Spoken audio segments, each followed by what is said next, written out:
বর্তমানে সবার একটা টেনশনের ব্যাপার হচ্ছে E20 নিয়ে সব থেকে বড় প্রবলেম হচ্ছে ফুয়েল সিস্টেম আর প্লাস মাইলেজ। ফুয়েলে ভেজাল হলে তো ভাই ফুয়েল সিস্টেমের পেছন মারা যাবে, আর ফুয়েল সিস্টেমের পেছন মারা ভাই আমি অনেক আগেই খেয়েছি। আর ফুয়েল সিস্টেম পেছন মারা খাওয়ার সব থেকে বেস্ট এক্সপিরিয়েন্স রয়েছে আমার। আর আমি আজকে তোমাদের সাথে শেয়ার করবো, যদি তোমার ফুয়েল সিস্টেমের বারোটা হয়ে যায় তাহলে তুমি কি করে সেটা ফিক্স করতে পারো।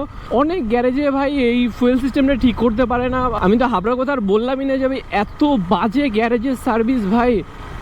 তোমার কাছ থেকে কারিগরি টাকা নিয়ে নেবে, কিন্তু ভাই তারা সার্ভিসের এসও জানে না, বাট তারা তোমার বাইক সার্ভিস করতে লাফাবে, বলবে এই সমস্যা, এটা পাল্টে নাও, ওটা পাল্টে নাও।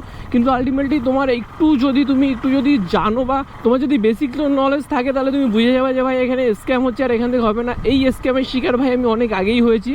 তো প্রবলেমটা ছিল আমার FI-তে প্রবলেম হচ্ছিল, মানে আমার এখন দেখছো F- চলছে, মানে রিজার্ভে গাড়ি চলছে। আর আমি দীর্ঘ 2-3 বছর যাবত আমি রিজার্ভে কখনো গাড়ি, রিজার্ভ তো ছেড়েই দাও, আমার বাইকে 2 কাটা তেল থাকলেও আমার তখন ফলস মারতো গাড়ি। আমি ব্রেক মারলেই এরকম হাটকা ব্রেক মারলেই গাড়ি পুরো অফ। আর এখন রিজার্ভে গাড়ি রয়েছে তাও গাড়ি অফ হচ্ছে না ভাই। এইটার মেন কারণ হচ্ছে ভাই একটা ভালো মেকানিক। আর হাবড়ার মধ্যে অনেক নামি দামি মেকানিক আছে, আর তারা ভালো কাজ করে। একটা তো আছে যে খুব ভালো আমাদের এখানে অলোকদা বলে, সে খুব ভালো মেকানিক, বাট সে এখন হয়ে গেছে ভাই একটু বেসিক কাজগুলো করে, এইসব R15 বা কোনো ঝামেলার গাড়িগুলো, আধুনিক গাড়িগুলোর কাজ করতে চায় না। কারণ অলোকদা নো ডাউট খুব ভালো কাজ করে, বাট আমি এমন একজনের কাছ থেকে আমি অনেক দীর্ঘ 2-3 বছর যাবৎ কাজ করিয়েছি ভাই, কি বলবো, সে আমাকে একতরফা লুটে নিয়েছে, প্লাস আমার বাইকেরও পুরো 12টা বেজিয়ে দিয়েছে। আর আমার বাইকের 12টা বাজার পেছনে সেই মেকানিকের হাত ছিল। কারণ আমরা সাধারণত একটা বাইক নেওয়ার পরে আমরা অতটা বুঝি না, আমরা একটা মেকানিকের উপর লয়াল থাকি, যেই মেকানিকের উপর আমরা পুরো গাড়ির মানে A to Z ভরসা করে থাকি, তারা যেটা বলে সেটাই করি। এবং আমিও সেটাই করতাম, আর আমিও সেই জায়গাটাতে সার্ভিস করাতাম এবং কন্টিনিউ সার্ভিস করিয়েছি। এবং সে আমাকে ইনফর্মই করেনি যে তুমি এটা করো না ওটা করো, মানে একটা ইনফর্ম না করলে হয়। সে লিটারেলি আমার বাইকটাকে ইগনোর করে দিয়েছে, মানে ইচ্ছা করে সে আমার বাইকের 12টা বাজিয়েছে। আমার বাইকে তুমি যদি ফুল থ্রোটল দাও তাও কোনো একটা পার্টস থেকে একটা সাউন্ড হবে না, এইরকম আমি এভাবে মেনটেন করি। কিন্তু ইঞ্জিনের ব্যাপারটায় আমার অত নলেজ ছিল না, কখন মোবিল কমে বাড়ে কি, মানে কখন মোবিল চেঞ্জ করতে হবে কি নাকি। আমি গ্যারেজে চেক করাতাম, বলতাম যে তুমি দেখো। আর আমি তখন উইকলি একবার বা 15 দিন পর আমি একবার বাইকটাকে চেক আপ করাতাম। হিউজ লেভেলের টাকা আমি তাদের মানে দিয়েছি চেক আপ করানোর জন্য, সেও আমাকে লুটে নিয়েছে ভাই। যারা আমার আগের ভিডিও দেখেছো তারা জানো আমি কার কথা বলছি।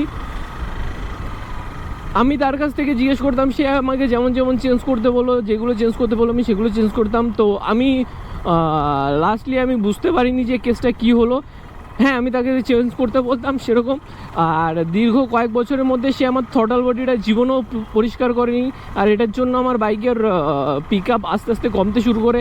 আমার যে FI-এর প্রবলেমটা ছিল, মানে ফুয়েল সিস্টেমের যে প্রবলেমটা ছিল, সে 2-3 বার ক্লিন করেছে, বাট আলটিমেটলি সলিউশন হয়নি। অ্যাকচুয়ালি সে চায়নি করতে, আই ডোন্ট নো কেন চায়নি বা কী প্রবলেম ছিল আমার সাথে, আই ডোন্ট নো। মেবি সে ভালো কাজ জানে, বাট তাও সে কাজ করতে চায় না আমার সাথে এমনটা করেছে সে। সো রিসেন্টলি আমি বাইকটা যেখান থেকে সার্ভিস করেছি ভাই, আমি ফুল স্যাটিসফাইড। তো ফার্স্টে আমার সার্ভিসিংয়ের ভিডিওটা দেখো, ফুলকা সার্ভিস নিয়ে তারপরে মোটো ব্লগে অ্যাকচুয়ালি শুরু করব। কারণ বাইকে কিছু মেজর প্রবলেম রয়েছে। মেজর প্রবলেমসের মধ্যে ফার্স্ট হচ্ছে এই ব্রেক শু শেষ হয়ে গেছে, মানে ব্রেক প্যাড আমার শেষ হয়ে গেছে। সেকেন্ড হচ্ছে আমি ব্যাক টু স্টকে করছি, কারণ ভাই ইগনোর মাই আমার বাইকের কন্ডিশন। কারণ মানে বৃষ্টির জন্য ভাই অবস্থা খারাপ হয়েছে। তো বাই দ্য ওয়ে আমি সাইলেন্স এক্সস্টটা চেঞ্জ করে আমি চলে এসেছি স্টকে, কারণ শব্দটা অনেক দিন এনজয় করলাম, এখন আবার স্টকে ফিরে আসি। আর তারপরে নাম্বার প্লেটেরটাও সিস্টেমটা চেঞ্জ হবে। আর মেনলি আমি একটু থ্রটল বডিটা পরিষ্কার করার জন্য মেনলি গাড়িটাকে নিয়ে যাচ্ছি। আর ডিস্ক প্লেট তো ঠিক আছে, কিন্তু ব্রেক শুটা শেষ হয়ে গেছে, তো সেটা ঠিক করতে হবে।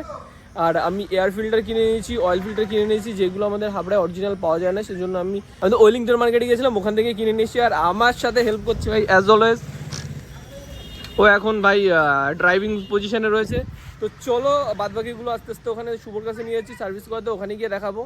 ফার্স্টে আমি এখান থেকে পুরো থ্রটল বডি ক্লিন হলো, প্লাস তোমার সব কিছু A to Z পরিষ্কার হলো, এবং প্লাস আমি আয়নাটা চেঞ্জ করেছি। সো এখন আমার ফুয়েল আপটা করতে হবে, কারণ আমি রিজার্ভে গাড়ি চালাচ্ছিলাম। আর ফুয়েলটা দেখি অল্প কিছু ফুয়েল করতে হবে, কারণ এত ভাই আমার কাছে এটা ড্রিমের মতো মনে হয়, যে আমি স্বপ্ন দেখছি যে ভাই আমার এক কাটারে আমার বাইক চলছে, তাও বাইক কোনো না থেমে। তো চলে এসেছি ফুয়েল পাম্পে, বাকিটা পরে বলছি। আর মেনলি আমার বাইকটা সার্ভিস করার সময় ভাই ফুল স্যাটিসফাইড রয়েছি, কারণ ওটা শুরু থেকে ভাই A to Z ট্যাঙ্ক ক্লিনিংয়ের জন্য ট্যাঙ্কের যে ফুয়েল ফিল্টার থাকে সেটা ক্লিন করেছে, তারপরে থটল বডি ক্লিন করা হয়েছে, তারপরে FI মোটর পরিষ্কার করা হয়েছে, FI মোটরটাকে রানিং করানো হয়েছে, প্লাস FI এর যে স্প্রে হয় স্প্রেটা ক্লিন করা হয়েছে। ভাই ও টোটালি ভাই আমি লাস্ট কাজ করেছি শুভ, এ হচ্ছে পুরো গ্যারেজ মোড়ের পুরো যে ওর যে দোকানটা সেখানে ওর গ্যারেজ, আর ও ভাই অমায়িক কাজ করেছে আমার বাইকে। আমি তো ভাই ফুল স্যাটিসফাইড। তো একটু ব্যাপার হচ্ছে ভাই এই এদের হচ্ছে একটা টাইম থাকে, কারণ এদের অ্যাপার্টমেন্ট নিয়ে আসতে হয়। সো আমার 8 বছর গাড়ির বয়স, আর 8 বছরের মধ্যে আমি রিসেন্টলি যে সার্ভিসটা করালাম শুভর থেকে, এই সার্ভিসটা করি আমি স্যাটিসফাইড, কারণ ও যেভাবে সার্ভিসটা করেছে ভাই তোমরা একবার আসতে পারো। হ্যাঁ অবভিয়াসলি তাড়াহুড়ো করবে না, তাহলে ভাই সার্ভিসে মজা হবে না। পুরো গ্যারান্টি বলতে পারি আমাদের হাবড়ার মধ্যে। এই দুটো টোটোতে মিলে রাস্তা পুরো বুক করে গল্প করতে করতে যাচ্ছে দেখো।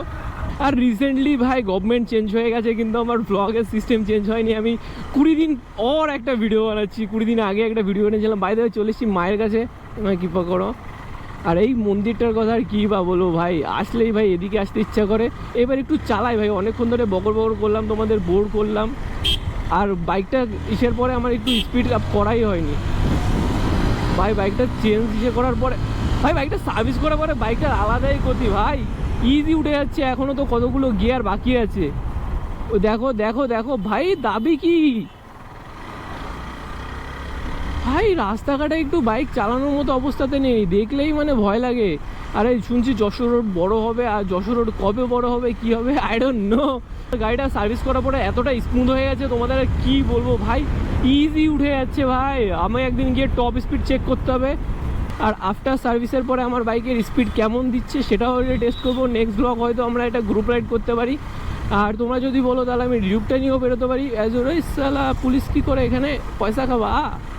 সো অনেক দিন বাদে ব্লগ বানালাম, আই ডোন্ট নো আমি কেমন কি ব্লগ বানাচ্ছি, কারণ এক্সপিরিয়েন্স নেই। দীর্ঘ 1-1.5 বছর পরে আমি প্রপার একটু ব্লগে ফিরছি আর কি, এখনও ফিরে পারিনি, চেষ্টায় আছি, ফিরবো করছি। আর আজকের ব্লগটা তোমাদের কেমন লাগলো অবশ্যই কমেন্ট করে জানিও। আর এইখানে হেলমেট বিক্রি হচ্ছে, তার মানে এইখানে আশেপাশে এই পুলিশ দাঁড়ায়, আর এটাই হচ্ছে সিগন্যাল। যদি কোথাও তুমি দেখো যে হেলমেট সেল হচ্ছে, আরে কাকা দেখো কোথা দিয়ে আসছে ভাই।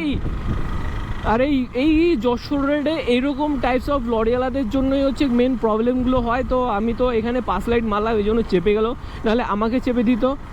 আর এখানকার ভিউ দেখো ভাই, আমি একটু টানি দেখি।